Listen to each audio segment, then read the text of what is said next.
Good morning and welcome to the David Geffen School of Medicine Second Look. I should say virtual second look.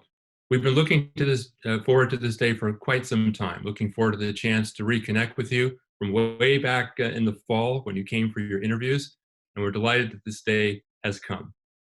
This is an extraordinary time, and we, in planning this day, wanted to both sort of have a chance to reconnect, but also at the same time think about our responsibility, our contribution, our part in containing this pandemic. Yet at the same time, we know we need to continue on with our mission for our current students, and our mission to welcome you to the David Geffen School of Medicine.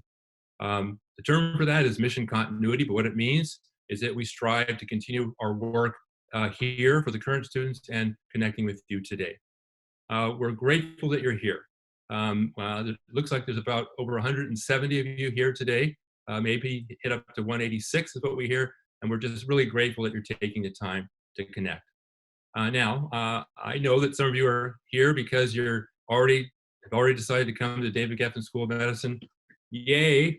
Some of you may be here because you're still deciding, and we're going to have activities today for both those groups, both for those who are eager to connect and begin connecting with our community, but also those of you who are looking for information with which to make a very, very important decision. Today's about connection, and I'm grateful to the team, both in our education groups, which you'll hear from today, to our IT team for coming together and really making this happen.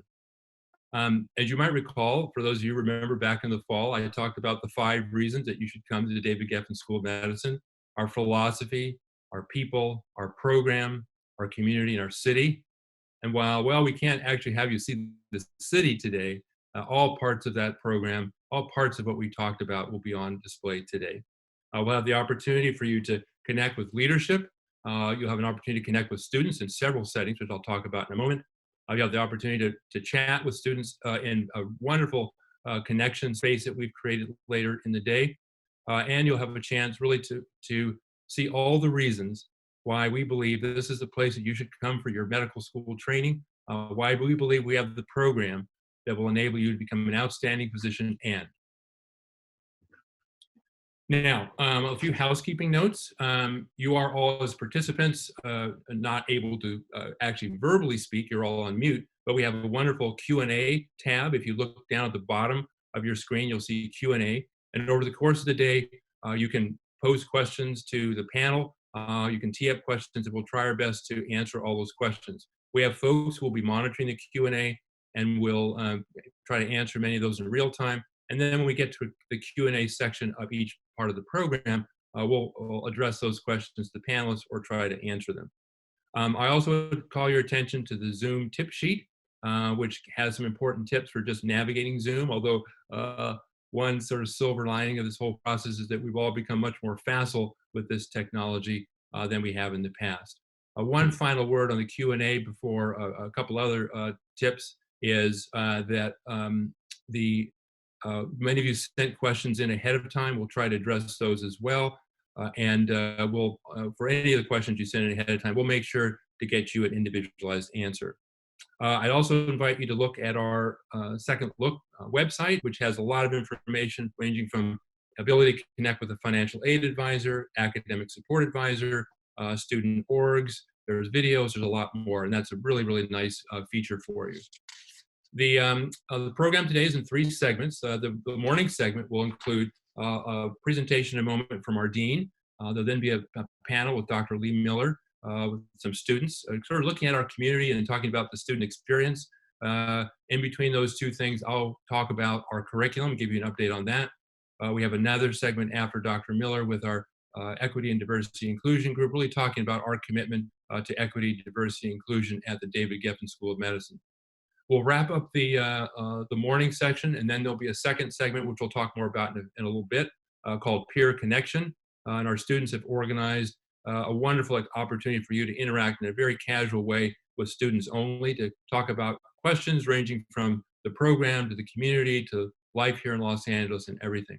When that winds up, the third segment is an opportunity to have sort of a virtual drop-in with the deans. We'll talk more about that later, but we've created a space, a virtual space, where you can drop in to ask questions of any of us or just chat. So we're really looking forward to the day. Those are the housekeeping notes. It's my pleasure now to transition and turn things over to Dr. Kelsey Martin, Dean of the David Geffen School of Medicine. Dr. Martin. All right. Um, Thank you, Clarence. I want to welcome everybody. I see there now 187 participants, and I want to welcome all of you virtually to the David Geffen School of Medicine at UCLA. And I want to congratulate you. I want to congratulate you on your admission. I know what a road it is to apply to medical school, and congratulations on being at this moment where you're looking at our school, and I hope that you're going to really be inspired by what you hear today. You have chosen a truly amazing career path, and I think now more than ever that must be obvious to you as our nation and our globe face an emerging infectious disease, the COVID-19 pandemic, and the real realization of the work, sort of the heroism of healthcare providers, the need and the promise of physicians and physician scientists to be able to address COVID-19. We need people like you. We need people with unbelievable talent and passion, with a desire to serve our community, and an interest in understanding and improving health really around the world. The David Geffen School of Medicine is an unbelievably special place. So you see Dr. Braddock is virtually right in front of the Geffen Hall, which is the home for our medical education. Right now, it's a pretty empty place because everybody is truly participating in doing their public health service of social distancing. But on the first floor, there is a 6,000 square foot large, the Gary Shandling Learning Studio, in which our students are working, wearing face shields and gloves, but working together to build face shields for our healthcare providers, and doing that in collaboration with colleagues across our campus, particularly in the School of Education. I bring that up just because it tells you a little bit about really the spirit of service that exists here. We're a young medical school. So this year, UCLA celebrated its centennial. The medical school itself is only 69 years old, and yet it is as such the youngest of all the top 10 medical schools. And I believe that that's really a testament to the incredible pioneering spirit of everybody on this campus. If you looked at our campus in 1951, it looks like sort of a rural spread. And if you look at it right now, it's this unbelievably beautifully populated campus. It's actually the smallest footprint of all the UC campuses. And I consider that to be a wonderful thing because it means that it's very easy to walk between different schools, between different buildings on the campus. And of course, we have the great advantage that we have a top-ranked health system living on our campus. And that means that there has been a history and a culture of work across scholarship and healthcare. And just as an example, the building that's right behind that virtual image of Geffen Hall, where that used to be the home for the medical school, which is called the Center for Health Sciences, was built in the 1950s in this beautifully prescient way that it had a series of interconnected corridors. And one corridor was held the clinical wards, and then the perpendicular corridor were research laboratories, and that allowed people to go back and forth between their places of scholarship and their clinical service.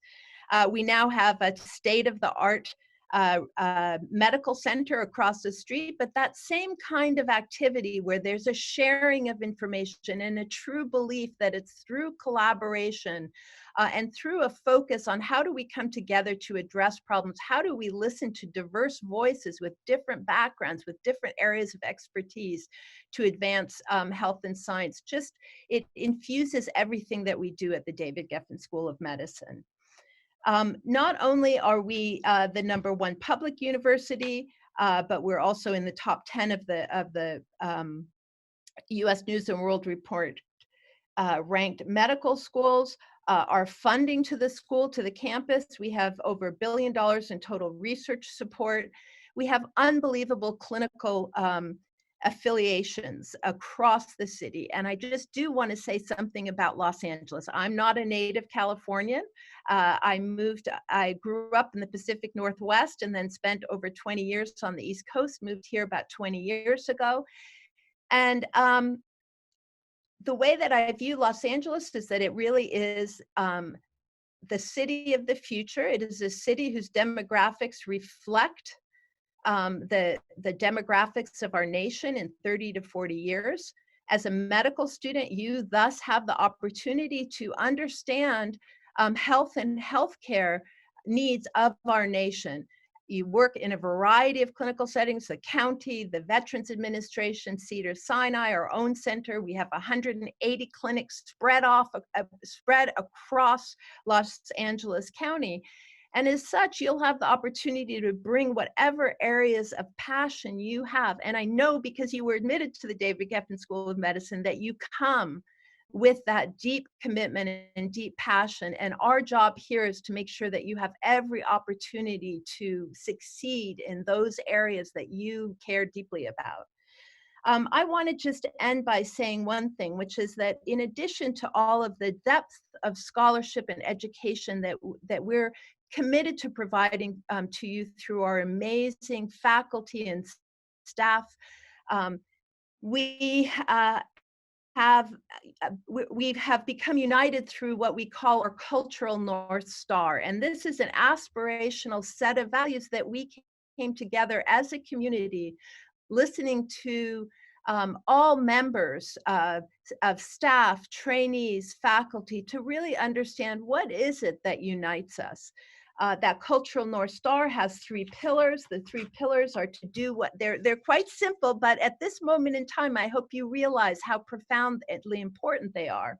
To do what's right, to make things better, and to be kind. And within those, there are many statements, whether that's that we're united by our shared mission of advancing science and medicine, or we work together to eliminate inequity. We're grounded in ethics and data. We seek out diverse voices. We're strongest when we show empathy.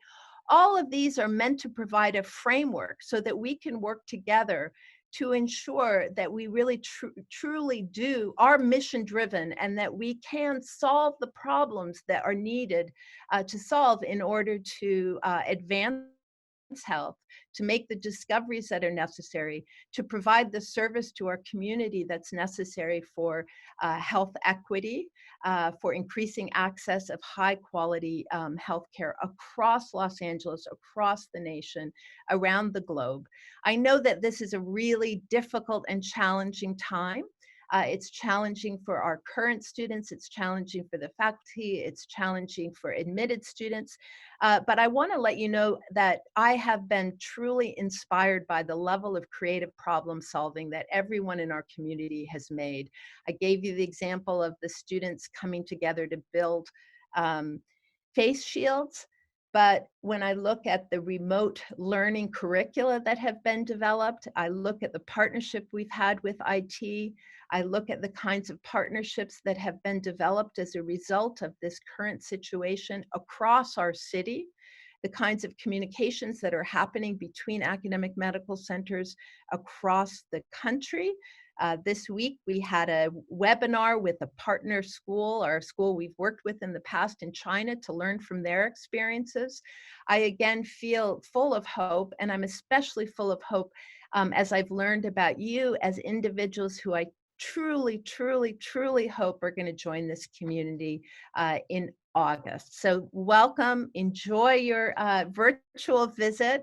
And I can't tell you how much I look forward to getting to know each of you. So thank you. I'm going to turn it back to you, Dr. Braddock. Thank you. Thank you so much, Dean Martin, for those your wonderful words, and also for all your support for the education program and for joining us today. As Dr. Martin was talking about, I really was reflecting on, as I said, our philosophy. The cultural North Star is a very important part of the fabric of our culture here at the David Geffen School of Medicine, as is the statement that you've heard me say many times, our goal to have you become an outstanding physician. And now we're going to pivot to talk a little bit about the curriculum. First, I'm going to put something up here on the screen, which is a summary of our current curriculum, and kind of walk through it. As I do that, I'd invite you to listen in, use the Q&A function to ask questions, and we'll try in real time to answer those. The team will be monitoring those. And then, when I wrap that up, that overview, we'll have a minute where I'll try to address some of your questions. I know that one question, before I even go to the curriculum grid, has been, well, what will happen with the curriculum? Will school start in August? Yes, the school will start in August. Even now in our current program, we've and sort of balancing, as I said, mission continuity, continuing on with our education mission while simultaneously doing everything we can to contribute our part to containing the pandemic. We've pivoted a lot of our instruction to remote. That doesn't mean that everything's just a giant video. We have, with the creativity of our faculty and the facility of our IT team, have amazing opportunities for interactive sessions, including interactive anatomy lab. So it's a wonderful opportunity. Now, none of us knows what August will look like, but our plan would be that if we're in a position where we can do instruction live, we will do so. But if not, we are fully prepared to begin with remote instruction. Obviously, as time moves forward, we'll monitor the situation and keep you informed. Okay, now to the grid. So on your screen, you should see the grid of our curriculum. So I'm going to walk you through this. Again, most of you have seen this before. I would start by saying that as I said back in the fall, it's partly our current curriculum and partly some new elements. In the planning of that, as you might imagine, the past couple of months have been quite hectic and a lot of effort and work to make sure that we can be okay with the planning. Most of that's gone pretty well. We have scaled back some of the things that we've needed to do, but we have a wonderful program which I'm going to tell you about. When you first arrive in August, we have the first week, which we call Introduction to the Profession. You can think of that as part orientation, part kind of joining our community. It's a wonderful set of activities that really get you prepared to hit the ground running in the curriculum. There are four main components of the curriculum. The Human Biology and Disease course, which is our basic science foundational course. It's segmented into 9 blocks, which span the first 2 years. And most of those are integrated with these threads. The threads, I won't read the entire list, but there are a variety of different topics, which are threads because they really relate to every one of the 9 blocks in one way or another. So it's a wonderful way to interdigitate sort of organ block specific content with threads that relate to all organ blocks. The third component is clinical skills and doctoring. You can think of clinical skills as obviously learning the physical exam, the doctoring program is about the medical interview, but also beginning to understand the context of practice. We have a wonderful new component of that, which is a group of carefully selected educators who will be your teachers in those sessions and who will be also be mentors to you along the way. The fourth component is what we're calling Early Authentic Clinical Experience, which is a wonderful new program in which we've partnered with many community-based organizations and activities to provide for you the opportunity to provide real care to real people with real problems. Many of the people that we will work with, patients, will be among the most vulnerable. You'll have a wonderful faculty mentorship, and it's an opportunity from really the very beginning of medical school to both be able to contribute to care of real patients with real concerns, to hone your own clinical skills as they're emerging, and to start to develop your own professional identity. So it's a new program that we're quite excited about. At the end of the first year, there's a little thing called a comprehensive assessment.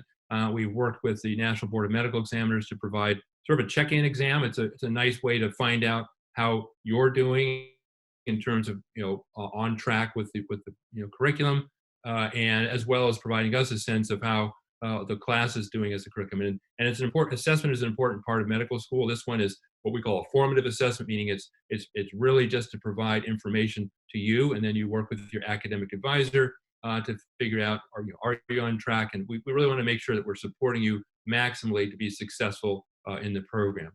Where it says break here is a break between the first and second year, and it's a time where almost all of our students engage in research or other related activities, enriching, sort of developing the end of the outstanding position end. We have a program called STTP, the short-term training program, which is a funded a research program with a wide variety of opportunities from lab-based basic science research, clinical research, outcomes research, community engaged research. There also are internships and other opportunities that just a broad menu of things that you can do. I won't say as much about the subsequent years because I want to make sure we stay on time here, but the second year is really those elements repeated, human biology and disease blocks, the threads, and then clinical skills and doctoring. Near the end of the second year, there's a period of time for dedicated preparation for the USMLE licensing exam, which is so-called step one. And then following that, there's a activity called transition to clerkships. It's sort of an opportunity to sort of consolidate your learnings from the first 2 years and really kind of help you prepare to begin clerkships. The clerkships span from about mid-May into the following year. Again, I won't list all the clerkships, but you can see there what are the specialties, the approximate duration, et cetera. The clerkship year is interwoven with some other threads. System and space healthcare is an interprofessional set of seminars to explore the issues in healthcare delivery, a very important kind of component and a companion to the clinical experience. Longitudinal radiology is a really wonderful way to learn about diagnostic imaging through the lens of different specialties. And so it runs continuously throughout the clerkship year. The longitudinal preceptorship is a nice opportunity for you, in addition to the regular curriculum, to begin to put a toe in the water of some specialty areas as you try to explore the specialty that might ultimately become the focus for the next phase of your training. Third year ends with a transition to the fourth year, which is really a way to kind of prepare you for the higher level responsibility you have as a fourth year student, and also to introduce you to the colleges program. The colleges are listed here at the bottom, and you might recall these are programs with faculty who it's designed to do a few things. First, to kind of advise and guide you through the residency application process to prepare you for that, things ranging from meeting to talk about programs to mock residency interviews, all kinds of wonderful activities. It's also part of a way of introducing you to special activities for that specialty. They're grouped by theme or specialty. So for example, the applied anatomy is people entering surgical specialties. So in addition to the things I've described earlier, there's also the opportunity to do some kind of procedure-related skills training. So that runs basically the colleges and electives through the fourth year. And of course, as you know, about midway through the fourth year, most folks are going off for residency interviews, and so there's accommodation for that within the schedule. Around the time of the residency match, we have a program called Assessment for Internship, which is a program to both train and kind of check in on making sure that as you approach graduation and ultimately go on to internship, that you're maximally ready for that experience. So that's our curriculum. You will graduate. You'll be an MD. It's very exciting. You don't think so now, but that day will come very, very soon. And we're delighted to be able to hopefully be a part of your journey from now until becoming an MD, or I should say, an outstanding MD end. So I'm going to pause now. We'll go to our questions. I'm going to leave this grid up for a moment. I know one question that's come in is the question of, if there's virtual class in August, is the DGSM committed to having an in-person white coat ceremony? And I would say I appreciate the question. So part of mission continuity is not just the mission of the instructional activities, but the mission of all the activities and events that are important parts of our culture, of the traditions of the medical school. So, for example, Match Day, which is a big day in March when every medical student around the country finds out what program they're going to go into residency. We did that as a virtual activity. We'll be doing our commencement as a virtual activity. It's pushed us to be creative and making that interactive and very rich. And it would be our commitment to do that with the white coat ceremony. I can't tell you exactly now what that would look like, but I know I'm confident in our team, both our faculty, our staff, and our IT partners, that we would be able to do that. A couple other questions that were sent in advance that I just want to address, and then we'll see if there are other questions to see how we're doing for time. I think we're in good shape. So one question was, what will the class schedule change with the introduction of the new curriculum? What does the day-to-day schedule look like? We'll have detailed schedules available for you. In general, the instruction for the HB&D courses, lectures that we have, or similar kind of large group instruction, typically is in the morning. Problem-based learning activities, which are small group case-based discussions around cases that are designed to reinforce concepts in the organ block. Those typically happen on Monday and Friday mornings. Tuesday, Wednesday, and Thursday afternoons, you rotate between different activities. Anatomy lab, labs, physiology, and other labs related to the organ block, and then the early authentic clinical experience. One other question that came in advance is, how is your curriculum different from the current curriculum? And there are a couple of important elements. First, the early authentic clinical experience is a brand new program. We've been working for about 2 years. It really builds off some programs we already have, including our student-run free clinic program, including hotspotting, a wonderful program that you might recall me mentioning last fall. Hotspotting takes the idea that every health system seeking to try to provide better care to patients with multiple chronic conditions, and realizing that many of those patients have flare-ups of their condition that brings them in and out of the hospital or emergency department. So many places have done this, but our health system as well has created a team, an interprofessional team, that makes home visits with physicians, nurses, social workers, pharmacists, etc., to try to optimize care and help keep people home, living well, and out of the hospital. Hotspotting basically embedded students, medical students, nursing, social work, pharmacy, embedded students in that program. And so it's an example of providing real care to real patients in real time. So it's a wonderful opportunity to do that.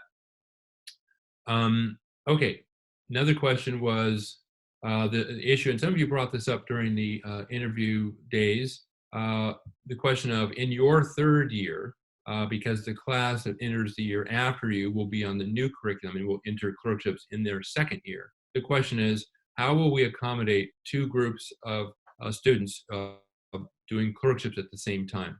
And the short answer, again, we've been working on this for a long time with our partners, and have developed a plan that we have augmented our capacity, that is our ability to place students with our existing partners, other hospital systems, clinics, etc. And we've also been expanding our affiliations to some wonderful new opportunities around the Los Angeles area. So we're confident that we'll be able to accommodate that. I see that there are some other questions coming about the early authentic clinical experience and MSTP students. Okay, early authentic clinical experience. Um, okay, continuing in the second year. Yeah, it's not shown here. The early authentic clinical experience will be for the first year. The second year, clinical skills and doctoring incorporates some live patient interactions into the clinical skills component. And then, so that in that year, your second year, the incoming first years would be doing the early authentic clinical experience. That said, there certainly many of you may wish to continue to be engaged with the site or health system or program that you did your early authentic clinical experience with. Many of our students currently do that, stay engaged in our current activities, and we would love that to happen. It would certainly can accommodate that. In terms of the required curriculum, the early authentic clinical experience would be in the first year. Another question about early authentic clinical experiences is how those would be assigned.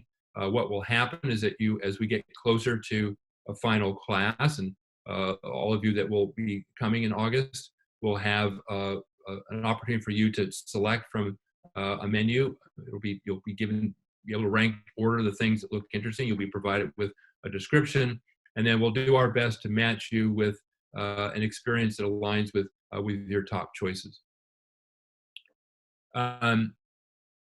Okay, so looks like lots of questions about the white coat ceremony. You might be looks like a lot of people think to themselves, how on earth could you have a virtual white coat ceremony? Well, it's a good question. I can tell you that, like I said, our creativity has been stretched by these extraordinary times. So, for example, one of the things we've been asked about is, will we have a senior banquet? So, usually, in the week of graduation or leading up to graduation, we have a banquet. The graduating class, their family members, significant others, leadership. It's a wonderful event. So, how on earth could we do that virtually? Well, we haven't exactly figured it out, but in our research and talking with folks who are expert in this space, talking to peer schools, there are actually examples of doing virtual banquets where individuals agree at a particular time to join into something like this.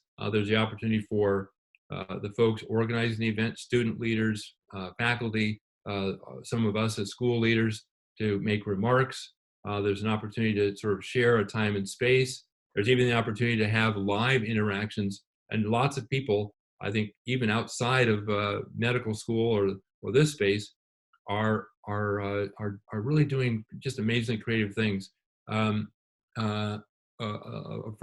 friend of ours talked about having a virtual dinner party. So again, I don't have an answer to what white coat ceremony is, but it's an important ceremony.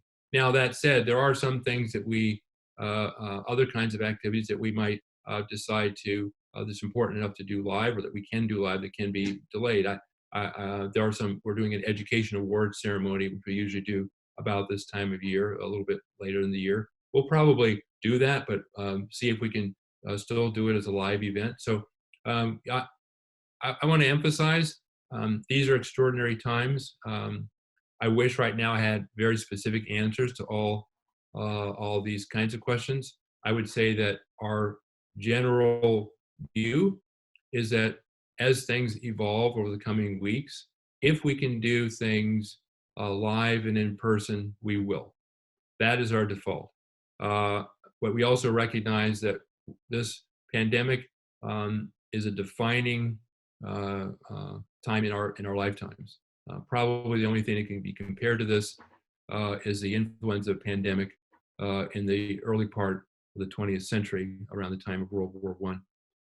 As such, we have a responsibility individually and collectively to make sure that we are being responsible in helping to contain the pandemic. And so that's the thing we're balancing. But our basic position for instruction, for activities, is that if we're able, in terms of social distancing and stay at home and such, if we're able to do things live, we will. Okay. Longitudinal clerkship questions and how they work. Okay. Longitudinal clerkships, just to say a little bit more, longitudinal preceptorship, I think, is what people might be talking about in the third year, but you can send in another question if I don't get to this. The longitudinal preceptorship is every, it's not every week, but there's a number of them that happen throughout the year. We have the opportunity to select a specialty and be placed in a clinical environment in that specialty, the specialty of your choice, so you can begin to kind of gain some exposure, get to know faculty in that specialty and really to guide your specialty choice, whether it's a primary care clinic, orthopedic surgery, ophthalmology, pediatric hematology, oncology, whatever it is. That's an opportunity very early, before you get to the fourth year and are doing electives, very early to start to delve into the beginning of your identification of the specialty of choice. Some questions about step one. As everyone's probably heard by now, the National Board of Medical Examiners announced earlier this year, after a long 2-year conversation and dialogue about step one, to pivot and have step one become no longer a numerically scored exam, but a pass-fail assessment. And I won't go into all the details of that unless someone wants to ask a question. I'm happy to go into detail. And the question is really what impact, if any, does that change have on the curriculum? And the short answer is not much, really. In fact, at this point, none at all. So why might that be? The reason is that the curriculum is designed, yes, to make sure that we have an obligation to provide the instruction around topics and content that will ultimately be assessed on step one. We don't do that particularly towards step one, but we do that because step one is an exam created by people like us.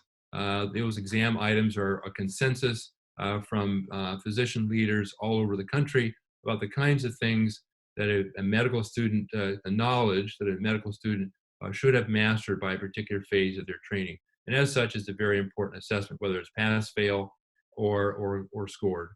The time to prepare for step one is an important time, whether it's pass, fail, or scored. Over my many years in this field, countless students have told me after their step one study period how valuable it's been to kind of review all the material from the prior 2 years. It allows revisiting and integrating at another level that knowledge in a way that ultimately makes them even more prepared for the next phase of training.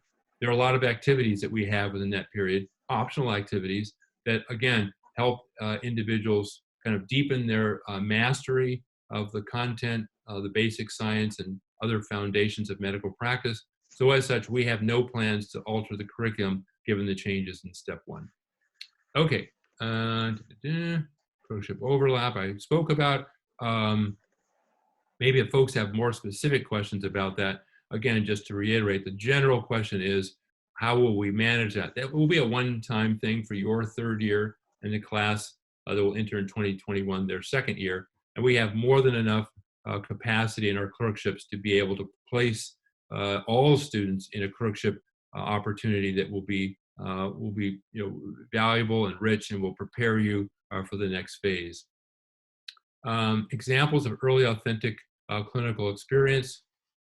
So I said, we have student-run free clinics where students are in the community. Our mobile clinic program, as the name implies, is associated with a mobile van. The student-run homeless clinic partners with some sites around Los Angeles where care is provided to individuals experiencing homelessness. We're working on partnerships with the City of Los Angeles to expand some of those activities. I mentioned the hot spotting activity. There are many other examples where I guess probably the unifying feature would be a defined population of patients in which we have programs to do outreach and provide care in novel settings. that really expand the footprint outside the walls of the healthcare system. We believe that as a value, it's important for us to contribute to that, all of us. And we have activities from UCLA Health that do that, ranging from activities that UCLA Health is a major sponsor of, like the Venice Family Clinic, to activities that we're a very important partner, like the Care Harbor. It's a massive free clinic activity that happens every year, in which our faculty and learners play an important part. So those are some other examples of what that might be. Some question to expand on systems-based healthcare and ethics and humanities and other topics. Thanks for asking that question. So as part of our planning to sort of bolster that, we have a variety of different groups working together to amplify and enhance our current curriculum. We're partnering with the Upper Campus, with the School of Humanities, and a partner there who is in comparative literature, who's working with us, and we have faculty in ethics as well. Systems-based healthcare, again, really is a theme that we believe is very important, that as physicians, we, of course, need to provide outstanding care, patient-centered, evidence-based, compassionate care to each patient, each and every patient and family, but we also operate within a system. So part of system-based healthcare is to begin to think about and hone our sense of being in a system. How do we think about principles like continuous quality improvement? How do we think about the emerging area of system science and how we use data to enhance care delivery for populations, even as we try to provide outstanding care to individuals? Doing a little time check. We're good. Scrolling through questions. Will students have the opportunity to rotate through all UCLA affiliated hospitals? Yes. We have what I've always considered to be a wonderful array of affiliate partners. As you probably know, we have a very close, tight affiliation with 2 county hospitals, Harbor UCLA and all of you UCLA, kind of at opposite ends of the 405, as they say. Each is a teaching hospital within the Los Angeles County Department of Health Services system. The reason I say Harbor UCLA and all of you UCLA is that literally those 2 hospitals have those names, and those names connote and show you the tightness of affiliation in research, in teaching, in clinical care and beyond. And so those are 2 very important sites for clinical rotations. We also have a very close affiliation with VA. The Greater Los Angeles VA healthcare system is housed right across the 405 from our campus. Again, very tight affiliation, long-standing. I can tell you that personally, early in my career, I worked in VA system, and it's a phenomenally rewarding place to work in terms of its mission. This particular VA has strength in mental health services and services to veterans experiencing homelessness, so it's a very vital part of our experience. We have a very close relationship with Cedars-Sinai in the teaching and in the research space, where we really complement one another. As a private nonprofit institution, they have a unique mission, and it's a unique opportunity for rotations. Kaiser Permanente, of course, is developing their own medical school, but despite that, we maintain a very close relationship to the health system, and there are opportunities to do rotations there as well. I feel like it's an important thing to have that diversity of training opportunities, both to align your clinical experiences with the things that you value, to have the preparation to be able to work in different kinds of health systems, and to contribute across the board to healthcare delivery in all those settings. Research or clinical experiences abroad. I'm going to actually say a couple of words, but in a little bit, we're going to hear from Dr. Lee Miller, who in addition to being our Dean for Students is an expert in and deeply involved in leading our global health education efforts. I know he plans to say a few words about that, but the short answer is yes, we have a fabulous program, which he'll talk about in more depth. In terms of research, absolutely. So up here in the where it says break, that's our summer program. And as I said, virtually all students can do a research activity over the summer. Again, it can be basic science research, lab-based research, clinical research involving with clinical research teams, health services and outcomes research, community engaged research, health system research. We have internships with health system leadership. We have internships in community organizations to try to drive community health improvements. It's a wide array, and literally almost every student. Well, let me put it this way: every student that wants to do research or one of those activities in the summer is able to do that, and importantly, to be funded in terms of a stipend to carry you through the summer to be able to do that. Let's see, financial aid. Yes. So we have, of course, you have the financial aid provisional award letter. Certainly, if you have questions about that, please contact our financial aid office. If for some reason you haven't, we need to know that. If you have and have questions, again, on the on our website, there's the opportunity to set up a time for a virtual program to basically have an appointment with a financial aid advisor. Some ways that DGSM prepares students for step one other than the curriculum. Yeah, so we have a lot of resources. We provide financial support for our financial aid package, so you can have the flexibility to purchase many of the kind of platforms and products that augment your learning, UWorld, things of that nature. We also, each year, our academic support team reaches out to students, and we identify one or two of those resources that we provide to you. Sometimes it's first aid, sometimes it's one year it was osmosis. So we do that really in tight connection, communication with students to be able to provide that support. Okay, we're doing okay for time. Next question is about advising programs to help with specialty choice. So again, Dr. Miller will talk a little bit about the advising program, but in a nutshell, it has several layers. First of all, each of you will join a society. He'll talk more about that. The societies are groups of students who will work with one of the assistant dean of student affairs. There are smaller groups within the larger class that enable you to be part of a smaller community for advising, both with that faculty assistant dean advisor, but also near peers within that same society. I talked about that a little bit on the interview day, and Dr. Miller, maybe you can say a few more words about that. Another dimension of advising will be this new group of faculty that will be your teachers in PBL, clinical skills, and doctoring. There are 30 faculty we've gone through a process of application, and we have a phenomenal group of some of our top educators. So each of you will be assigned to one of those 30 educators, both for the educational sessions, to have them be your facilitator, if you will, but also you'll be developing a mentoring relationship with them. They will span many specialties and will not be assigned by specialty, but that'll be another layer of advising and mentorship. The third layer of advising and mentorship is through our student research office.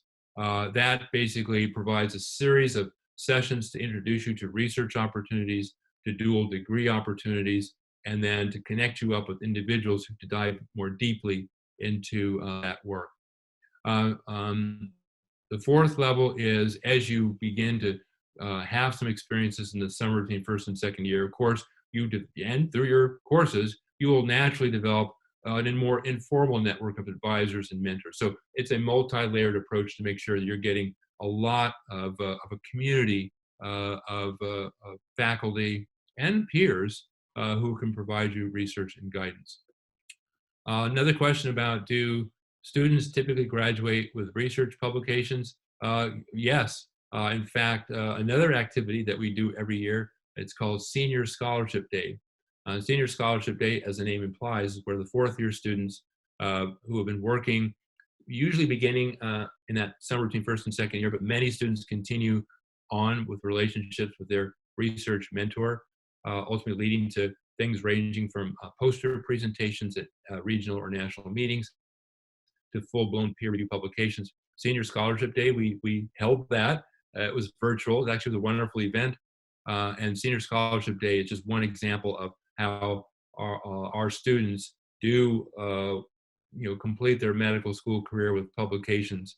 And more, as important as the publications themselves is the experience. Again, back to our philosophy. We want you to become outstanding physicians, to have deep mastery of the basic science foundation, strong clinical skills, of compassionate and patient-centered interviewing, be very savvy diagnosticians, and and remember the end. So that end is developing your future research self, your future medical leader self, your future medical educator self, your future community engaged physician leader self. Whatever that future self is for you is the end, and so that's the nature of the answer. Okay. Uh, Let's see. Question about research only in the summer between first and second year.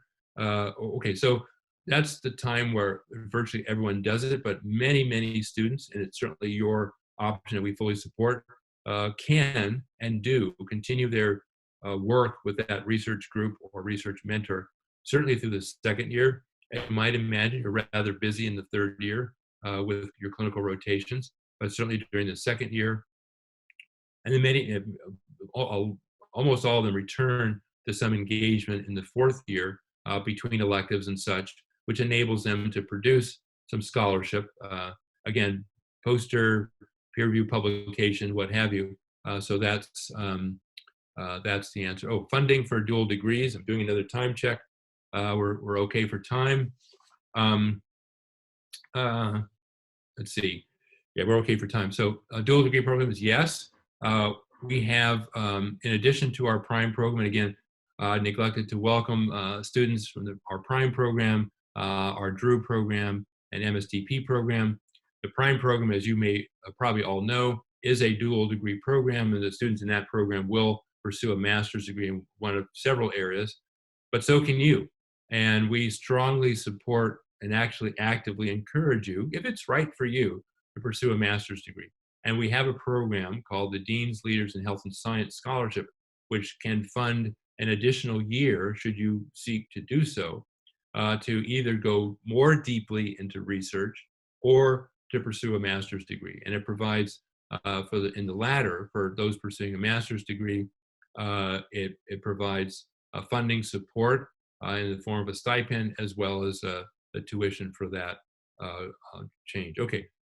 Question about medical education and curriculum changes. Absolutely. We have student representation on all of our medical school committees. The curriculum redesign committee, basically every committee has had student representation, and we've benefited greatly from students bringing all kinds of ideas, both from their own experience as students here, but also what they're hearing from their colleagues around the country. And absolutely, in fact, we're hoping to we have something in the fourth year called a medical education fellowship, where fourth year students who are interested in medical education as part of their future and have a series of seminars on principles of teaching and learning, and have the opportunity themselves to teach. On top of that, there are many opportunities for you to actually get experience teaching. In our anatomy program, it's a wonderful program which in the summer between first and second year, students who are interested in teaching anatomy go through an intensive training with our anatomy guru, Dr. Elena Stark, and then they're teaching anatomy as teaching assistants, second year students teaching first year students, and there are many examples. Accessibility of physician mentors for exploration of specialties.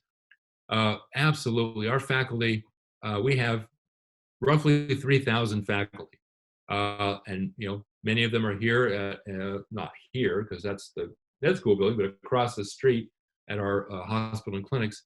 But many are at Harbor and Allevue, VA, et cetera, et cetera. So our faculty love working with students, and so yes.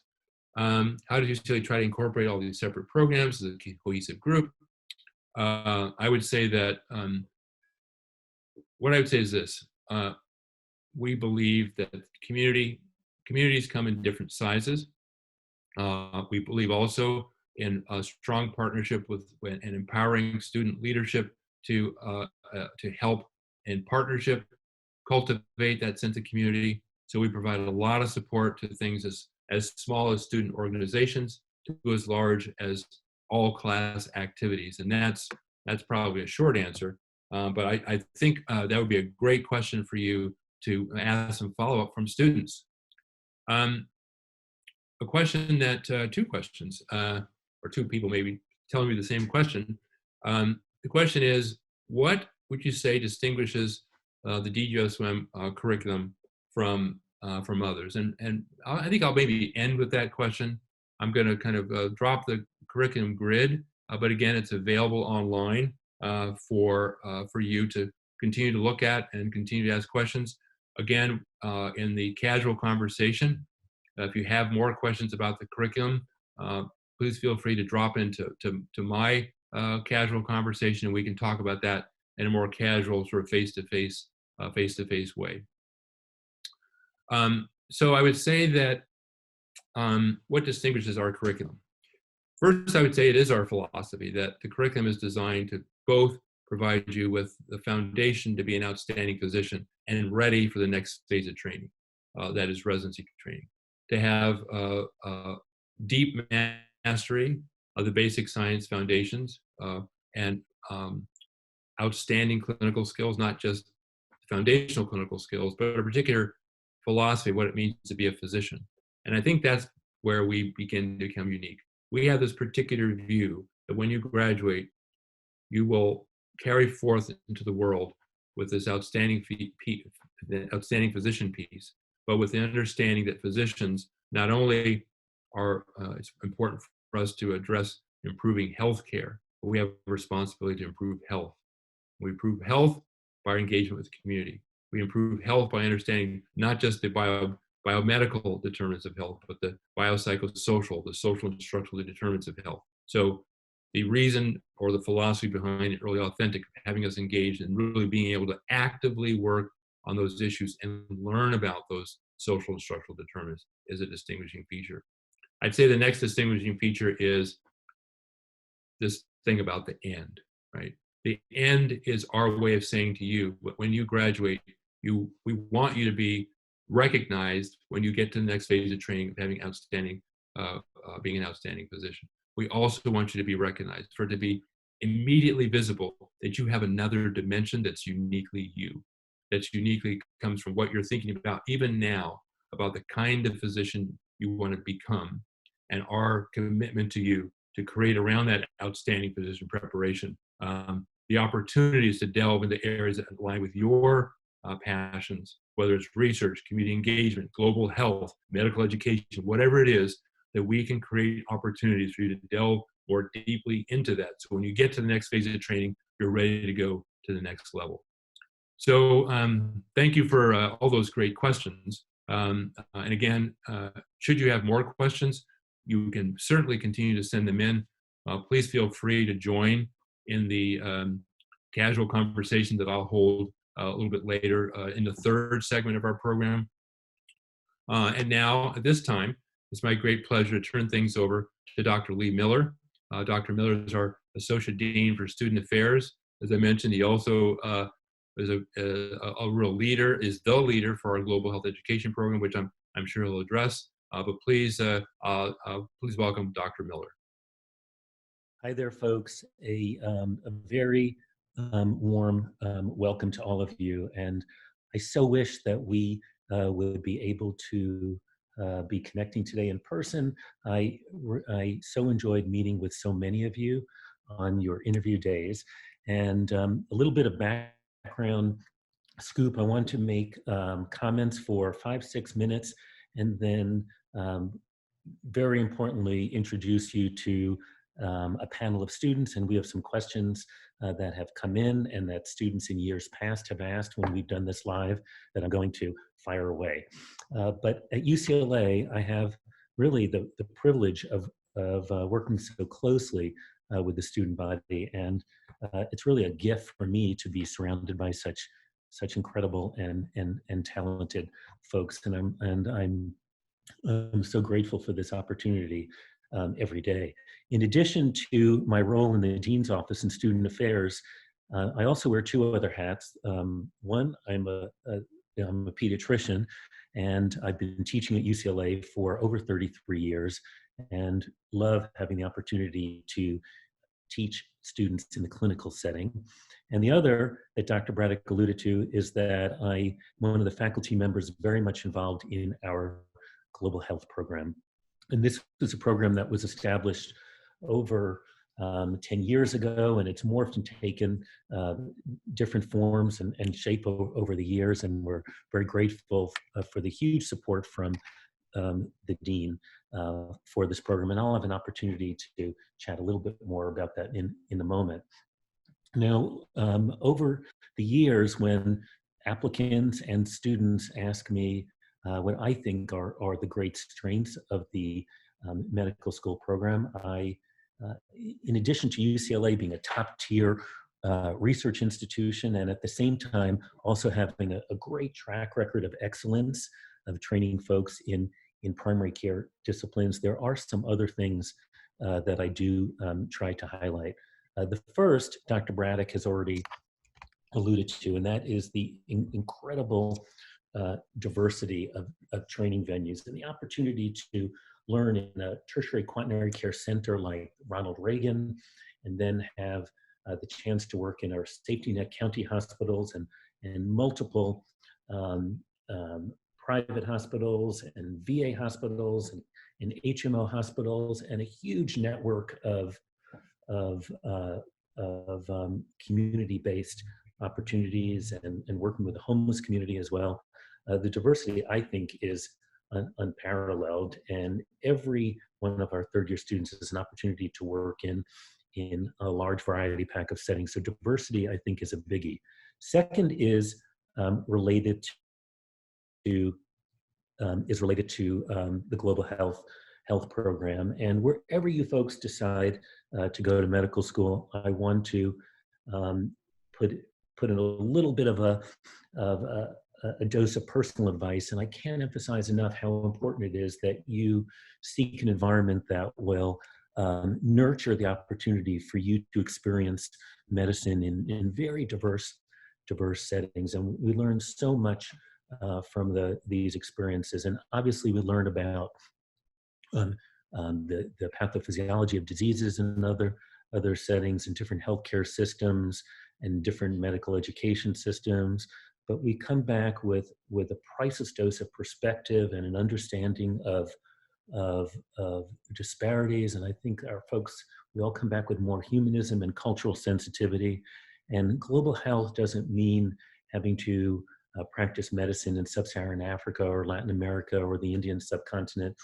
We have global health here in Los Angeles. And I do think these experiences help us to become more humanistic physicians. There are so many opportunities at DGSOM. We have a global health selective in the first year curriculum. We each year, except for this summer, given the pandemic, but each year we send about 20 rising second-year medical students to do global health research projects as part of our short-term training program in the summertime. And really a phenomenal opportunity for senior students is to travel abroad. And over, again, not this year, but last year and in previous years, we've sent up to a third of the senior class to a rich variety of global health venues. And we have 8 partners currently. They're in, there's one in Cape Town, one in rural South Africa, Malawi, Mozambique, Peru, in the Amazon, India, China, and Thailand. And there'll be more opportunities by the time you folks are senior students. We are expanding more in Latin America. There's a very cool video on the Second Look website. The Today Show joined some of our students in the Amazon last year, and you could get a better feel for that. If you have questions, I'm going to be in one of the chat rooms later, and you could zoom in and we can talk more about global health. And the last thing that I want to emphasize is diversity. There's the global health program. And the last is the spirit. And I can talk until I'm blue about that. That's the kind of thing that you need to kind of palpate from the troops yourself. But I will tell you that there will be a very strong group of folks who will be so committed to your well-being and to your educations. And one of the ways in which we do that is through our society system. When I started in the dean's office, I felt that we needed to have a deeper net of support systems for our students. And each of you, before coming to DGSOM, will be assigned to one of 4 societies, each of which is led by one of our society deans, assistant deans of student affairs. And those folks will connect with you before you get to Westwood. They'll reach out to you. You'll have their cell phone number. They will welcome you when you get to UCLA. They'll have you to their homes for dinner, and they'll be with you all along. So you'll have both an assistant dean, a society dean, and me, and lots of others looking out for you along the way. And the society deans will be joining me in the Zoom room from 12 to 1. So if you'd like to learn more about student affairs, support, the ways in which we support resiliency, build resiliency, well-being, our behavioral wellness program, tutoring, academic support, and just getting to know the society deans, come join us or pop into that room at 12 o'clock. Now, the students have often heard me use dessert analogies, and I'm going to share one with you now. If we were live, I'd be able to see all their faces when they hear this, because they've heard multiple dessert analogies. But in some, and almost it sounds silly, but in some ways, I think the choices that many of you have to make of where you'd like to go to medical school, I think that choice is in some ways analogous to choosing dessert. And if you went into a restaurant tonight, you had 4 desserts on the menu. I don't know, apple pie, cheesecake, banana split, and an ice cream sundae. You'd likely be able to choose one of those 4. And they're all great desserts. They all taste great. They're all very sweet. They all have a lot of calories, but there's a but, and the but is that they all taste a little bit different. And you would be able to choose one over the other 3. And in some ways, choosing a medical school is analogous. There are so many great medical schools out there. And for those of you who are wrestling with choices, I know that you will have a great medical educational experience. So many different places across the country, but they're all going to have a different flavor. They're all going to have a different spirit. And that's what I want you to try to palpate today. And that is the spirit of our family, and knowing that if you're here, we're going to be looking out for you. So let's go taste testing. And I'd like to introduce you to a cohort of our students. And we'd like the students who are on the panel to get ready to just put your videos on now. Those of you who are listening in can change your view to the gallery view. So it's a little bit of a Brady Bunch kind of opening view. So there are lots of names and some frozen photo faces, but our medical student panel is on there and waving to you now. And we have folks that represent each year of the curriculum. I will say there are so many students who wanted to be on this panel, and if we had all of them on the panel, we'd only have 10 seconds for each of them to speak, and we have about 20 minutes to fire some questions away. So I'm going to ask each of the students to just briefly, in just a few seconds, share their name, the year, and the curriculum, where they're from, where they went to college, and just one thing that they've been involved with at DGSOM. So we're going to start with our first-year students. So Angie, you want to unmute? And yeah, can everyone hear me? yes. Great, cool. So as Dr. Miller mentioned, my name is Angie. I'm a first-year med student here at DGSOM. I'm from Rancho Cucamonga, which is about an hour and a half east of Los Angeles, so not too far at all from UCLA. I went to Pomona College and I graduated in 2016. And one activity that I'm involved in here at DGSOM is M Divas, which is our resident dance program. We're a little dance team here. Not only are they a little dance team, but they're a championship dance team. And hopefully you'll be able to see one of their videos online. All right, Leilani, where are you there? Hi, I'm right here. Yes, so like Dr. Miller said, my name's Leilani and I'm also a first-year student. I'm in Prime LA here, which is focused specifically on underserved communities. And I was born in Mexico, but then I grew up in Fresno. So shout out to all the Central Valley people out there because we usually get forgotten in the Central Middle. And then I went to UC Berkeley, go Bears. And here I'm involved in global health activities with Dr. Miller, given my background and interests. Great. All right, we're gonna jump to the second year. There's Sam. Hi, everyone. My name is Sam. I'm a second year. I'm originally from upstate New York, just outside of Albany, and I went to college at Williams College in Western Massachusetts. And I've also been involved with some global health activities here. I spent my last summer in Malawi and have been involved with the Global Health Conference here, which has been really wonderful. Great. Thanks, Sam. And we're going to jump to our third year folks. Jillian. Hi, everybody. So excited to get to interact with you guys. My name is Jillian Foley. I'm one of the third year medical students. I'm originally from San Ramon in the East Bay area. I went to UC Davis for my undergrad. And I think one of my favorite things I've been involved in is Medical Students for Choice, which is a national organization that aims to provide education and advocacy opportunities for medical students that are interested in reproductive health care.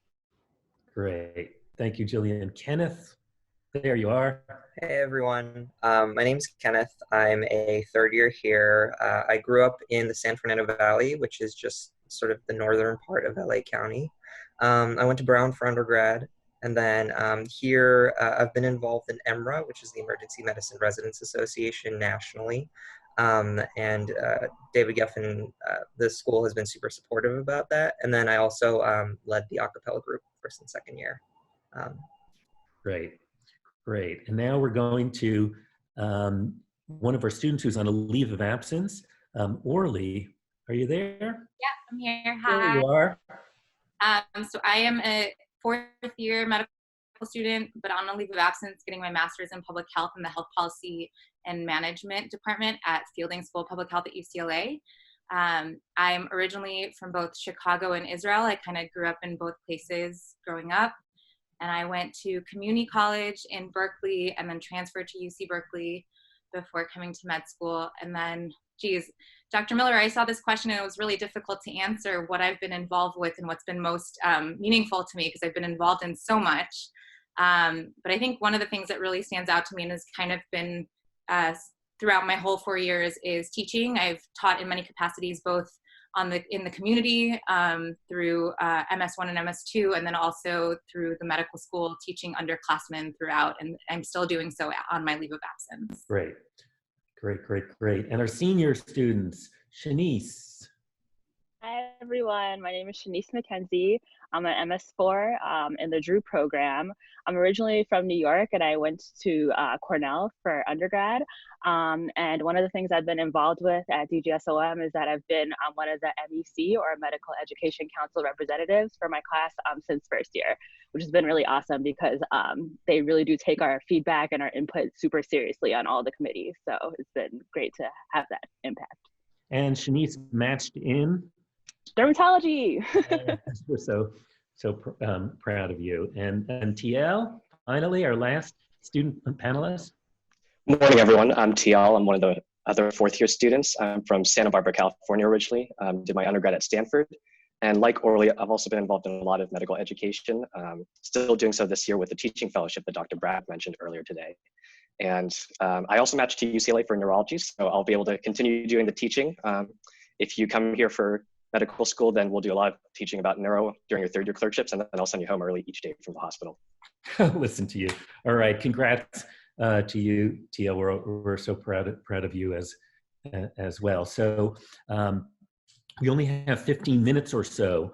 This is a short time window, but I want our everyone out there to get a feel for the spirit of DGSOM. So we're going to start first with a question about favorite things. What is your favorite thing about being part of the DGSOM community? So Sam, why don't we get started with you there, please? Yeah, this is actually one of my big concerns when I was thinking about coming to UCLA. Is from the East Coast, and I don't really have family or know anyone out here. So I was worried about building a community and building a home. And I was really blown away, like within the first few weeks, about how eager and how committed people were to building relationships and building community here. And I think it really comes from the top down. I think the administration, the leadership of the school make it much more than just, it's not just an academic experience. It really is a home and a community. So I've been really blown away by that. Great. And how about you, Leilani? Let's get a first year perspective. Yeah, I think everyone's just so warm and helpful, like Sam was saying, and basically you find your people in various different areas where you might not have expected, and so all aspects of you are addressed. So if you want to keep working out more, like there's people who are training for triathlons. If you love anatomy, there's people who are really excited about it and want to be surgeons and want to teach you things. There's people to paint together, go to the beach together, friends that want to talk about all these social inequities and how you can volunteer together in different places. So you make all sorts of friends from all sorts of places. So there's a great diversity of ideas. And it's really exciting how everyone just really wants to help out each other and be a part of your experience here. Great, thanks. Maybe a third year perspective, Kenneth? Yeah, so I'm going to partly echo what everyone else is saying and talk about how good the community is, but I'm also going to sort of extend it upwards. I think that the staff and the faculty are so key in building that community. And I always say that there's someone always in your corner. You know, if you're interested in something, they will be able to advocate for you to find a faculty member to help you with it, whether that be research or education, or really anything. And then obviously with the students, you know, even in third year, even though we're a little bit spread apart distance-wise, and also just because we're in the hospital, our Facebook group is always active and people are always talking and supporting each other. And again, you have friends and other classmates in your corner at all times. Great, thank you. And as a senior perspective, Shanice? Yeah, for me, definitely realizing how much of a team everyone is and how collaborative the environment was so welcoming for me. I think partially something I didn't realize, you know, when I was applying, but having that pass-fail environment for the first 2 years does kind of contribute to the collaborative environment. Everyone's always sharing their study sheets, the different tools that they come up with, their Anki decks.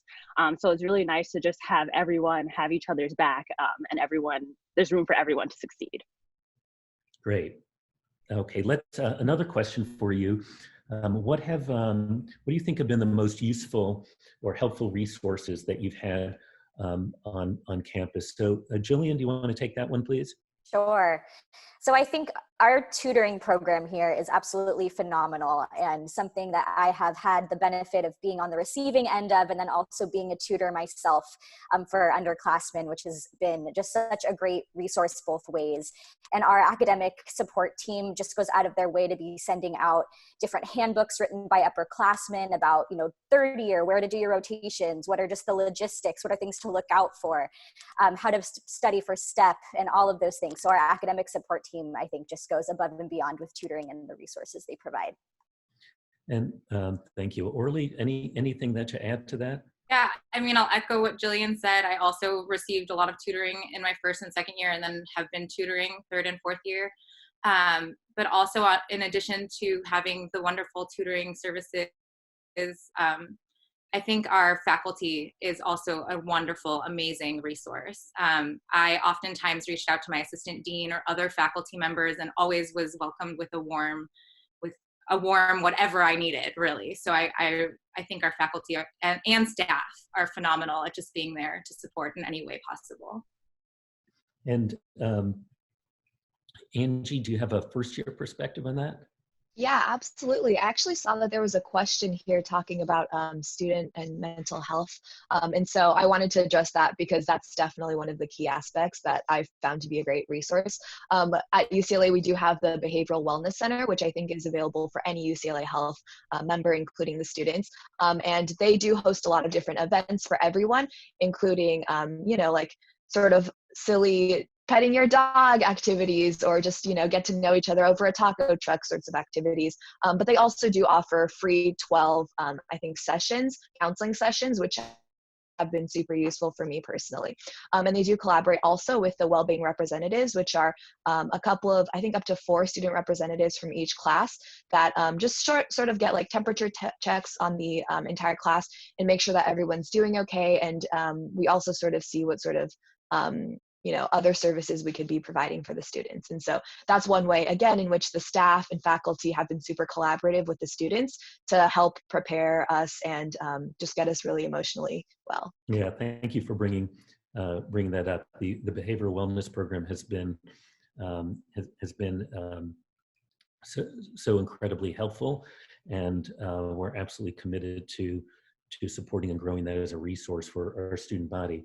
TL, you're almost on your way out. You're not out because you're staying at UCLA, which is fortunate for us.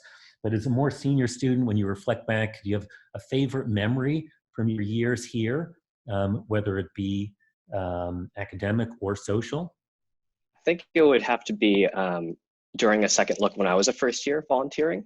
And it was an unexpected meeting of a new friend that I was not expecting that time. So during my own second look when I was a prospective student, I met a lot of upperclassmen who ended up becoming my mentors. And so I went to come back and volunteer at the second look as a first year, and I ended up meeting someone who had the exact same interest in a very specific kind of dessert wine sauterne, which most people haven't heard of, and a few people who have very few even enjoy it. So that ended up sparking a new friendship, which ended up turning into the person who I would turn to when I was stressed out with step 1 studying, with third year rotations, and also the first person I got to turn to when I heard from residencies for interviews. So I think that would be my favorite memory, meeting that underclassman. That's great. And one of the other great benefits and rich resources related to the society system is that there is not just a society dean, but lots of longitudinal advising and lots of fun social activities. We have society games, and it's athletics and it's board games, but there's a lot of mentorship within each society as well. We lost Shanice on the connection there, and she's back. And Shanice, just since you're graduating, can you share a favorite memory from school, whether it be academic or non-academic over the years? Yeah, for sure. It's definitely hard to choose a single memory, but in reflecting, especially, as we're all kind of practicing social distancing and staying at home, it was definitely all of the times where our entire class just got together and got to have some fun. So, from med school prom to second year banquet, and even, just the times where we, had class picnics and were able to, jump on the bouncy houses and eat from the taco truck. We spent a lot of time together in class, but like those times that we're able to just let loose, have fun, and be with our friends were definitely my most cherished memories. All right, one question that's coming in for folks: when making your final decision on medical school, what was the #1 reason you went with UCLA over the other 10, over the other top 10 medical schools, and who wants to take that one on?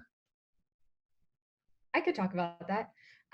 So I went to a variety of schools, second looks, and was really lucky to have traveled to a lot of different ones, a lot of the different California ones. So those are pretty much on the table.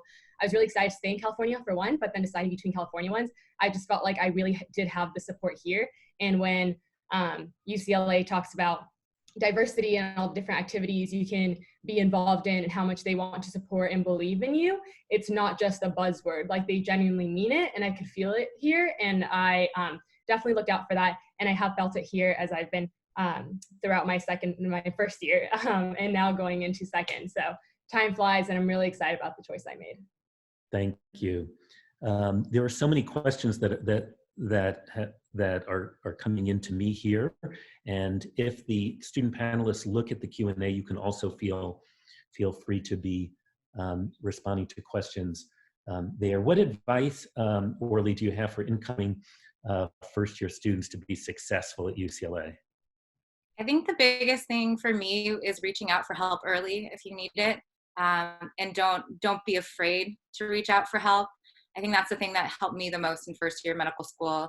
I have a little bit of a different background, took time off after undergrad, and just having the support, like we mentioned earlier, it was just really helpful for me. So just reach out for help, reach out to your upperclassmen, to your faculty members, to the academic support team, even if you don't need help and you just want someone to listen to you vent, because they're all there to support you. All right, well, how about it's Saturday. Well, it's Saturday morning here. It's Saturday afternoon for folks who are joining us from the East Coast. So if you folks were not staying home because of a pandemic, what would you be doing on a Saturday afternoon, Sam? On a not particularly exciting weekend, I would probably be at a coffee shop with friends. I think that's a great way to see the city and to get some work done, but also to have a little bit of fun. But outside of that, on more ambitious weekends, I've really loved spending time outside. There's amazing hiking around here, and so many great like side trips. I think one of my favorites was going camping about 40 minutes north, right on the ocean, just like absolutely stunning. So there's lots of really great, national parks, state parks, just amazing places to spend some time outdoors. And how about you, Jillian? Wow, there's so much to do around here, which I think is one of the best things about living in Los Angeles. I think the couple things are living just a couple miles from the beach, getting out, like just kind of relaxing, walks on the beach, runs on the beach if I'm feeling especially ambitious for the day. And then I think my other big thing is the food around here is amazing. So much diversity in the food. I have tried so many different types of cuisine that I didn't even know existed. And so I love getting out there and trying a new restaurant or food truck or something every weekend. Great. And TL, how about you? I think also the food scene, like Jillian was saying, surprisingly also very affordable with all the happy hour pricing around the area. And also wine tasting on a good weekend if I can find people to come with. Wine tasting. All right. Angie? Yeah, I think my favorite thing to do on Saturday afternoons is definitely spend time with all the people that are around. And so living at Weyburn, or previously living at Weyburn, which is the grad student housing, I'd be very close to a lot of my friends. So we could just go for a run or go to the gym or something like that. And then afterwards we could cook brunch together in our kitchen. And so, yeah, I really like the on-campus feel that DGSOM offers. And Kenny, how about you? Do you have any favorite memories from your few years now at DGSOM, whether it's school related or not related? Yeah, it's going to be not school related, but first 2 years you get a lot of time. The curriculum as it is, which I think this incoming class is super blessed to have, it has a lot of space for time to just be with people and really connect with your peers. So I was in K-Town, with good food, good drink, good friends, almost every week, and there's definitely the ability to do that within the curriculum, and you don't fall behind. Right. We only have 1 minute, and I think there's an area that we haven't touched on, and that is moving to UCLA with a partner or spouse in a transition. So Orly, can you share a thought with us about that, please? Yeah, so I'm married. I came into med school married, and I also have now a 15-month-old son. And I will say that on a typical Saturday that we aren't in quarantine, I make sure to spend at least one of my weekend days spending time with my family, even when I'm really, really stressed out. And this was also true during clerkships. Like I also always made an effort to spend time. It's really hard. And I would say that the transition was really difficult for my family coming into med school. But that said, it's doable, and you just need to carve out the time, similar to what Kenneth mentioned, like just carving out the time to do something you love that's not medicine. In my case, that's spending time with my family. It's doable. And again, the faculty is here to support you every step of the way with your partner or your dog or whoever needs your love during your medical school education. Wow, that's great. Well, I want to thank all of the student panelists, and I hope that this has given the folks who are joining us for Second Look at least a small window into the spirit of DGSOM.